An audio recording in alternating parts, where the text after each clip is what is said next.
ഈ red mercury ഏത് ടിവിയിലുള്ളത്, ഏത് റേഡിയോയിലുള്ളത്? ഇപ്പൊ ഏകദേശം ഒരു കൊല്ലൊക്കെ ആവാനായി. ഈ ആളുകൾ വന്നിട്ട് ചോദിക്കുകയാണ് പഴയ ടി വി ഉണ്ടോ, പഴയ റേഡിയോ ഉണ്ടോ. ഇപ്പൊ ഒന്ന് എന്താ അറിയില്ല, ഒരു ആഴ്ചയൊക്കെ ആയിട്ട്, ഒരു 10 ദിവസമായിട്ട് എവിടെയും മറ്റെല്ലാ സ്ഥലത്തും ഇത് കുറവാണ്. ആരും ചോദിക്കുന്നില്ല. ഇവിടെ വന്നിട്ട് ഭയങ്കര ചോദ്യമാണ്, ഈ നിങ്ങളതിൽ പഴയ ടി വി ഉണ്ടോ, പഴയ റേഡിയോ ഉണ്ടോ, അങ്ങനെ പഴയ സാധനങ്ങൾ ഉണ്ടോന്ന്. അപ്പൊ ഇതിന്റെ വില എത്ര അറിയോ? ഒരു മില്ലിക്ക് എന്നോട് പറഞ്ഞത്, ഒരു മില്ലി റെഡ് മെർക്കുറിക്ക് 3 കോടിയാ പറഞ്ഞു. അതായത് ഒരു മില്ലി എന്ന് പറയുമ്പോൾ എത്ര ഉണ്ടാവും? ഞാൻ നേരെ ഒരു മില്ലി ഒന്നും അളന്ന് കണ്ടിട്ട് കൂടില്ല. അങ്ങനെ എന്റെ അടുത്ത് വന്നിട്ട് നിങ്ങൾ ഇത് ഉണ്ടെങ്കിൽ നിങ്ങൾ പറയാതിരിക്കുക, നിങ്ങൾ നേരിട്ട് വിൽക്കാനുള്ള പരിപാടിയാണ്. അങ്ങനെ ഒരുപാട് ഭയങ്കരമായ ശല്യപ്പെടുത്തല്. അപ്പൊ ഇത് ആദ്യമായിട്ട് കേട്ടപ്പോ എന്റെ അടുത്ത് ഒരാൾ വന്ന് പറഞ്ഞപ്പോ ഞാൻ ആദ്യം വിശ്വസിച്ചില്ല. പിന്നെ കുറെ പേര് പല പ്രാവശ്യമായിട്ട് വന്നപ്പോ ഞാനും വിചാരിച്ചു ഇനിയിപ്പോ ഇത് ഇങ്ങനെ ഉണ്ടാവുമോ. ഞാൻ ഒരു 10-20 കൊല്ലമായിട്ട് ഈ പരിപാടി എടുക്കുന്നത്, ഈ ടി വി അയക്കലും റേഡിയോ ടി വി അതൊക്കെ തന്നെയായിരുന്നു ആദ്യകാലത്ത് ഒരുപാട് വന്നുകൊണ്ടിരുന്നത് നമുക്ക് സർവീസിനായിട്ട്. ഇപ്പോഴാണ് കൂടുതലായിട്ട് ആളുകൾ പലതരം ഡിവൈസുകൾ ഉപയോഗിക്കാൻ തുടങ്ങിയപ്പോഴാണ് ആ ടി വികളെ വരവും കുറഞ്ഞു, റേഡിയോ തീരെ ഇല്ലാതെയായി. അപ്പൊ അത്രയും കാലം മുമ്പ് ഞാൻ അയക്കുമൊന്നും ഇങ്ങനെയുള്ള ഒരു സാധനവും ഞാൻ അതിൽ കണ്ടിട്ടില്ല. അങ്ങനെ ഞാൻ ഗൂഗിൾ ചെയ്ത് കാര്യങ്ങളൊക്കെ നോക്കിയപ്പോഴാണ്, ഈ യൂട്യൂബിലൊക്കെ നോക്കിയപ്പോഴാണ് കാണുന്നത് ഒരുപാട് ആളുകൾ ഈ സാധനം വീഡിയോ വെച്ചിട്ട് ഇത് വിൽക്കാൻ വെച്ചിട്ടുണ്ട്.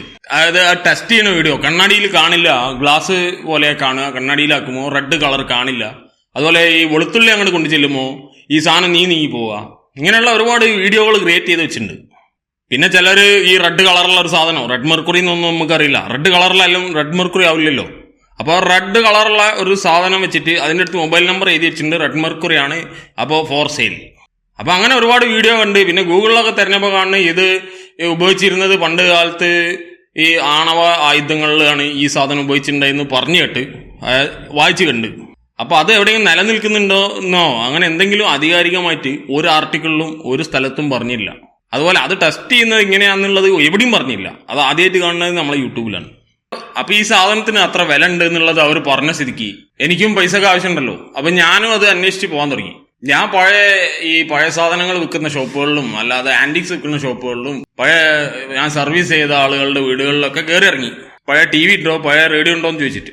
അപ്പൊ എല്ലാവരും ഇല്ല പറഞ്ഞു. ചിലരെടുത്ത് തന്നു, നിങ്ങൾ കൊണ്ടേക്കോളി, ഒഴിവായിക്കോളി എന്നുണ്ട്. ലാസ്റ്റ് അതൊക്കെ പാടെ ഒരു ലോഡായി മാറിയെന്നല്ലാതെ അതിനകത്തൊന്നും എനിക്ക് റെഡ് മെർക്കുറി കിട്ടിയില്ല. അപ്പോഴാണ് മനസ്സിലായത് ഇത് പഴയ മോഡൽ, ഈ മരത്തിന്റെ ഒക്കെ ഷട്ടറും മരത്തിനെ കൊണ്ട് ഉപയോഗിച്ച് കേസ് ഉണ്ടാക്കിയിട്ടുള്ള ഈ മർഫി റേഡിയോ അങ്ങനെയുള്ള മോഡലുകളുണ്ട്. അതിന്റെ മർഫി ടി വി അങ്ങനെയുള്ള ആ മോഡലില് ആ കാലഘട്ടത്തിലുള്ളതിലാണ് ഉപയോഗിച്ചിട്ടുള്ളത്. അതായത് ട്യൂണിങ്ങിനൊക്കെ ഈ നോബുകൾ ഉണ്ടായിരുന്ന ഒരു കാലം ഉണ്ടായിരുന്നു. ഈ ചാനൽ ഇങ്ങനെ ഒരു 12 ചാനലും പിന്നെ ട്യൂണിങ്, അതിനൊരു ഫൈൻ ട്യൂൺ അങ്ങനെയൊക്കെ വരുന്ന ഒരു ടി വി ഉണ്ടായിരുന്നു പണ്ടൊക്കെ. അങ്ങനത്തെ തന്നെ റേഡിയോ ഉണ്ട്, ഒരു വോളിയം ഒരു ട്യൂണിങ്ങും മാത്രമുള്ള റേഡിയോ ഉണ്ടായിരുന്നു, വാൽവിന്റെ ഒക്കെ ടൈപ്പ് റേഡിയോ. അപ്പൊ ഈ വാൽവിലൊന്നും ശരിക്കും പറഞ്ഞാൽ ഈ സാധനം ഉപയോഗിക്കാൻ കഴിയില്ല, അതൊന്നും ഉപയോഗിക്കാൻ പാടില്ല എന്നുള്ളതാണ് എന്റെ ശരി. പക്ഷെ എന്നാലും അതിലുണ്ട് എന്നാണ് ഈ പറഞ്ഞു കേട്ടിട്ടുള്ളത്. ഈ യൂട്യൂബിലൊക്കെ ആളുകൾ പറയുന്നു, എല്ലാവരും അല്ല ചിലർ പറയുന്നു. അപ്പൊ നമ്മൾ ഈ യൂട്യൂബിലും മറ്റൊക്കെ ഈ സാധനം റെഡ് മെർക്കുറി കണ്ടുള്ളത് ഒരു ടി വിയുടെ ബോർഡിന്റെയും റേഡിയോന്റെ ഒക്കെ ബോർഡിന്റെ ഉള്ളിൽ ആ ഒരു ഗ്ലാസ് ട്യൂബിനകത്ത്, അതായത് ഒരു ചെറിയ ട്യൂബ്, ഈ ഫ്യൂസ് ഒക്കെ ഉള്ള പോലെ ഉള്ള ഗ്ലാസ് ട്യൂബിനകത്ത് ഒരു റെഡ് ലിക്വിഡാണ് കാണുന്നത്. എന്നിട്ട് അതിനകത്തുനിന്ന് 2 വയർ ഈ ബോർഡിലേക്ക് പോണ ചില വീഡിയോകളിൽ കാണുന്നത്. അത് ആ വീഡിയോ ഉണ്ടാക്കിയിട്ടുള്ളതിന്റെ ആ പെർഫെക്ഷൻ കാരണം ഇത് റിയൽ ആണെന്ന് വിശ്വസിച്ചു പോകും, അത്ര കറക്റ്റ് ആയിട്ടാണ് കാണിക്കുന്നത്. അപ്പോൾ നിങ്ങൾ ആലോചിച്ച് നോക്കുക, ഇത് റേഡിയോ ടി വി ഒക്കെ ചോദിച്ച് ചെല്ലുമോ. ഞാൻ അന്വേഷിച്ച് പോയപ്പോൾ എന്റെ ഫ്രണ്ട്സൊക്കെ അന്വേഷിച്ച് പോയിട്ടുണ്ട്. അപ്പൊ ചോദിച്ചു പോയപ്പോൾ പഴയ വാൽവ് റേഡിയോ ഒക്കെ വിൽക്കുന്ന സ്ഥലങ്ങളിൽ അവിടെ അതുവരെ 5000, 4000, 7000 വിറ്റിരുന്ന സാധനം 12,000, 15,000, 20,000 രൂപയ്ക്ക് പിന്നെ വിൽക്കാൻ തുടങ്ങി. അപ്പൊ അവിടെ ഒരു ടേംസ് ആൻഡ് കണ്ടീഷൻ ഉണ്ട്. അതെന്താ വെച്ചാൽ ഇത്രയും വില കൊടുത്താലും ഇത് അയച്ച് നോക്കിയിട്ടേ വാങ്ങാൻ പറ്റൂല. എന്നിട്ട് ഈ റെഡ് മെർക്കുറി ഉണ്ടെന്ന് പറഞ്ഞ് പോണ ആള് ഈ 20,000 രൂപ എടുത്ത് വാങ്ങി ഇത് അയച്ചിട്ട് ഇതിനകത്തില്ലെങ്കിൽ ഇയാൾ 20,000 പോയി. രണ്ടാമത് ആ ഷോപ്പുകാരെ 20,000 രൂപയ്ക്ക് തിരിച്ചെടുക്കൊന്നുമില്ല. അപ്പൊ ഒരുപാട് മെക്കാനിക്കുകളെ, അതായത് ഇലക്ട്രോണിക്സ് ടെക്നീഷ്യന്മാരെ വെറുപ്പിച്ചുകൊണ്ടിരുന്ന ഒരു സാധനമാണ് ഈ റെഡ് മെർക്കുറി എന്ന് പറയുന്നത്.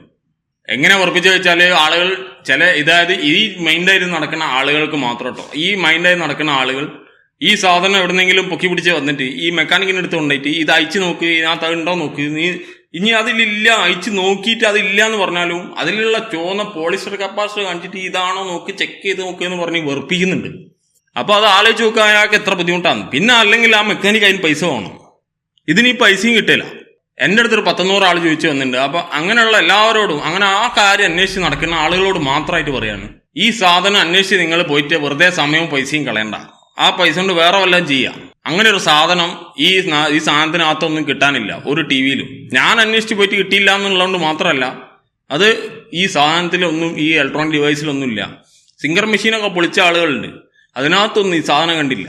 അപ്പോൾ ഇനി എൻ്റെ അടുത്ത് ഒരുപാട് വാട്സപ്പിലും മറ്റൊക്കെ ആയിട്ട് ആളുകൾ ചോദിക്കുന്നതുകൊണ്ടാണ് ഞാനിപ്പോൾ ഈ വീഡിയോ ചെയ്തത്. അപ്പോൾ അങ്ങനെയുള്ള ആളുകളോട് പറയാണ്, എൻ്റെ കയ്യിൽ അങ്ങനെ ഒരു പഴയ ടിവിയോ റേഡിയോ ഇല്ല. ഇനി ഉണ്ടെങ്കിൽ തന്നെ അതിനകത്തൊന്നും ഈ സാധനവും ഇല്ല. അപ്പൊ ഇങ്ങനെ ഒരു കാര്യം അറിയിച്ചു എന്നുള്ളൂ. ഇനി ആരും അങ്ങനെയുള്ള ഒരു കാര്യത്തിന് വേണ്ടി അന്വേഷിച്ച് നടന്ന് വെറുതെ സമയം കളയണ്ട. അപ്പോൾ മറ്റൊരു വീഡിയോയിൽ കാണാം.